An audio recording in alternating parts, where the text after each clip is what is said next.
Good day, welcome to another lecture on enzyme inhibition. My name is Dr. Raymond Ibe. So today we'll be looking at inhibition of enzyme or inhibition studies with respect to enzyme. So one of the questions that prompted this lecture is a question that I saw. The question states, with the aid of a diagram, explain how enzyme exhibits reversible inhibition. B. Explain irreversible inhibition using penicillin as an example. So, but with that, I will just go into general concept of enzyme inhibition. Now, the first thing we'll look at is what is inhibition?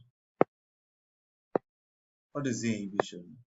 So, enzyme inhibition is the process by which molecule, which is inhibitor, reduces or stop the activity of an enzyme, thereby decreasing the rate of a biochemical reaction. So the process of inhibition is the job of the inhibitor is to either reduce or stop the activities of an enzyme. So with that, we now have types of inhibition. And before we go into types of inhibition, let's look at why inhibition studies matter. Why do we need to study inhibition studies? One is drug action. Example is antibiotics, anti-cancer drugs, anti-inflammatory drugs, antihypertensive drugs. Most of the drugs you see in the market today, in one way or the other, inhibit metabolic process, which are catalyzed by enzymes. So they inhibit this enzyme. Once they inhibit the enzyme, we can talk about maybe treatment regimen for a particular disease or condition. Regulation of metabolic pathway. We can actually regulate the metabolic pathway if we know the nature of the enzyme and the type of inhibition so that can actually the kind of inhibitor that can inhibit the enzyme in that particular pathway. For example, one might be interested in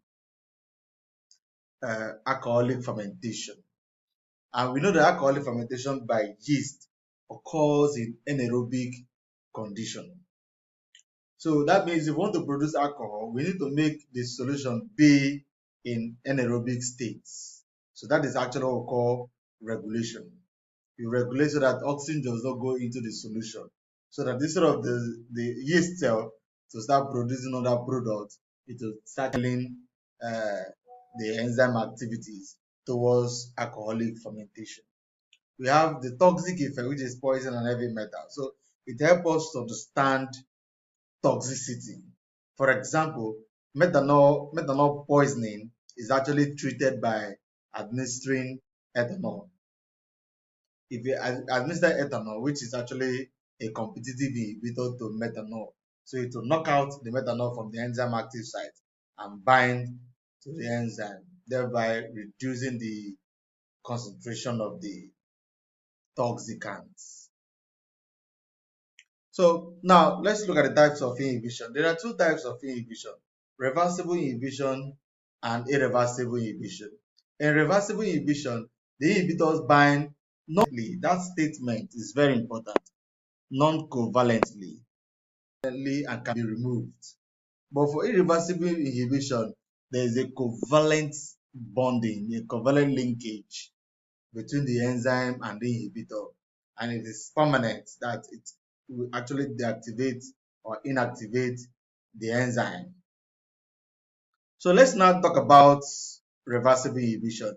In reversible inhibition, we don't have three most types, though we have another one which is called the mixed inhibition. Now, the major three types of irreversible inhibition is the competitive, non-competitive, and uncompetitive inhibition. In competitive, the substrate looks like the inhibitor. You can look at the lookalike because what they use in binding, which is this segment of this thing, are the same. So they can actually compete for the same active sites. But for non-competitive, the inhibitor bind at a different site. Look at it, binding at a different site other than the active site. But the binding of the inhibitor to the other side actually affects the structure or the complete the structure of the active sites. For uncompetitive inhibition, we look at even almost the same thing. The inhibitor can't bind, but the inhibitor bind when there is when the substrate already bind. So we can actually look at altered binding, because it is the substrate that binds and gives the inhibitor opportunity to bind. So here we actually say that the inhibitor bind to the enzyme substrate complex. So when the inhibitor, if the substrate of the enzyme binds, it induces a conformational change that allows the inhibitor to bind. Without the binding, there will be no binding of the inhibitor. So the inhibitor cannot bind to the free enzyme. So this is the kinetic plot that we can actually do in the lab to make us understand the type of inhibition that is occurring in a solution or in a system. So for example, you might produce a drug and you want to know, and the drug binds to a particular enzyme, and you want to study what type of binding or what kind of inhibition is occurring. Is it competitive? Is it non-competitive? Is it uncompetitive? So with that, we actually plot a kinetic graph. We just plot a kinetic graph. So we have the direct plot and the double reciprocal plot. The double reciprocal plot is otherwise known as the Line-Weaver-Buck plot, where we transform the equation, the Michaelis-Menten equation. Now let me put it here. Now, the Michaelis-Menten equation, we have V naught is equal to, or we say V is equal to V max substrate concentration all over Km plus substrate concentration. So if we take the inverse of the Michaelis-Menten equation or the reciprocal, the inverse of the Michaelis-Menten equation, we have the Line-Weaver-Buck plot or the double reciprocal plot. So by taking the inverse, we have 1 over V is equal to, now this one will go up, so we have Km plus S over V max S. So this is the equation. Now if we are transforming this equation to the equation of a straight line, we have 1 over V is equal to Km over V max S plus S over V max S. So S cancel S. So we have 1 over V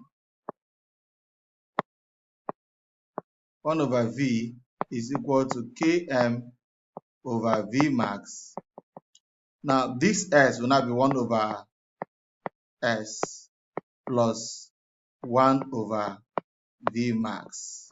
So this is the Line-Weaver-Buck equation. Now the Line-Weaver-Buck equation, this 1 over V is equals to Y. Km over V max is equal to M, which is the slope of the graph. 1 over S is equal to X. 1 over V max is equals to C. So if we have this, if we are converting this to the equation of a straight line, we have Y is equals to MX plus C. So if we plot a graph of Y against X, we have a straight line graph.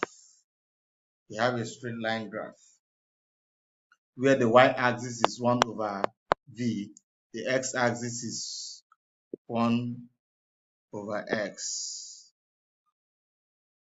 Okay, let me delete this. So if we plot a straight line, we have a graph like this.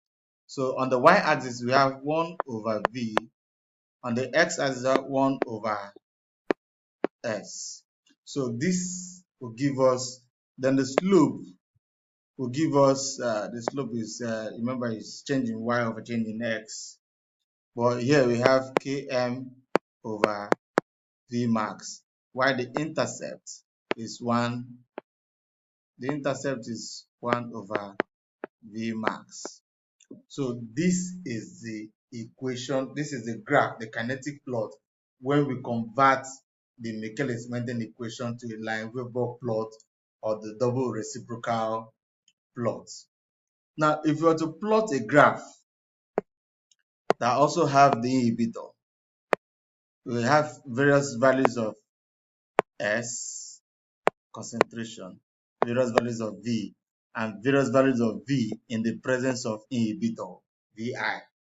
So create additional 3 column to have 1 over S, 1 over V, and 1 over V in the presence of the inhibitor, VI. So for every value we have here, we also have the reciprocal of those values here. So once we have the reciprocal, so now plot the graph of 1 over V against 1 over S. We also use the same graph to plot the second 1 over V against 1 over VI against, we have 2 lines in one graph. We have 2 lines in one graph. So it is those 2 lines that will now determine the type of inhibition. Now, if you look at this point, if the 2 line is meeting on the y-axis, we'll say it's a competitive inhibition. If they are meeting on the negative side of the x-axis, we'll say it's non-competitive inhibition. If 2 lines never meet, we'll say it is what? Uncompetitive inhibition.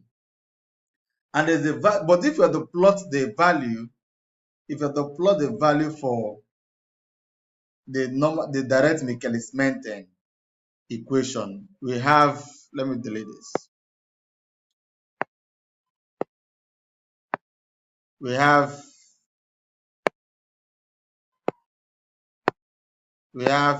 a hyperbolic curve V against S concentration. So we have a curve like this, a hyperbolic curve. So where we will now get this is the maximum velocity V max. While half V max is called the Km, which is the affinity, the substrate affinity of the enzyme to its substrate. So if we plot another one with the presence of the inhibitor, we'll have another graph like this. So this other graph will be denoted as lines, not just a straight line graph, not just a bend, a thick line. We use the dotted lines to represent the inhibitor graph.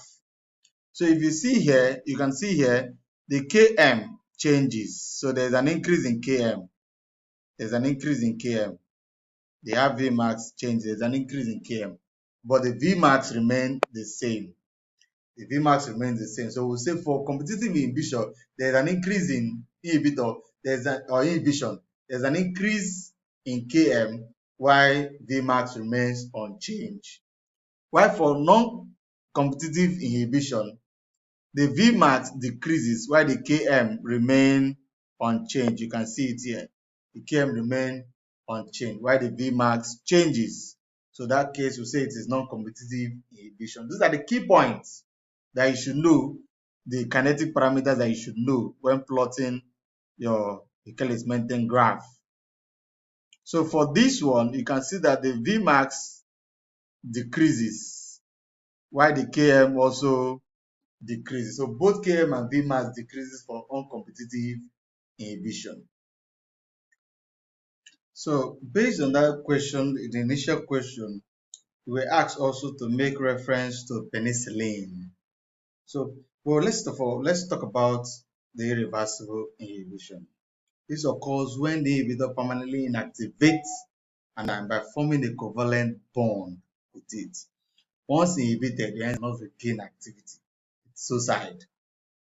Sometimes they call it suicide. They call it suicide inhibition. An example is penicillin. Example is penicillin. Penicillin binds to the serine residue. Serine residue. Now, what is the functional group of serine residue? OH. OH. So now when the penicillin bind, remember the enzyme that penicillin bind to is called penicillin binding protein, or called transpeptidase. So it is the enzyme that is responsible for the cross-linking of peptidoglycan wall. And that cross-linking gives the bacteria that support, that rigidity to resist, uh, or to withstand its environment. So, but if the penicillin binds to that enzyme, the enzyme can no longer perform the cross-linking in peptidoglycan synthesis. So once that cross-linking is not done, the cell wall weakens. And once the cell wall weakens, little thing can actually disrupt the cell wall and the bacteria dies from there. So this is an example of irreversible inhibition, penicillin binding to penicillin binding protein or transpeptidase, inhibiting the synthesis of peptidoglycan cell wall. So once that occurs, the bacteria becomes vulnerable.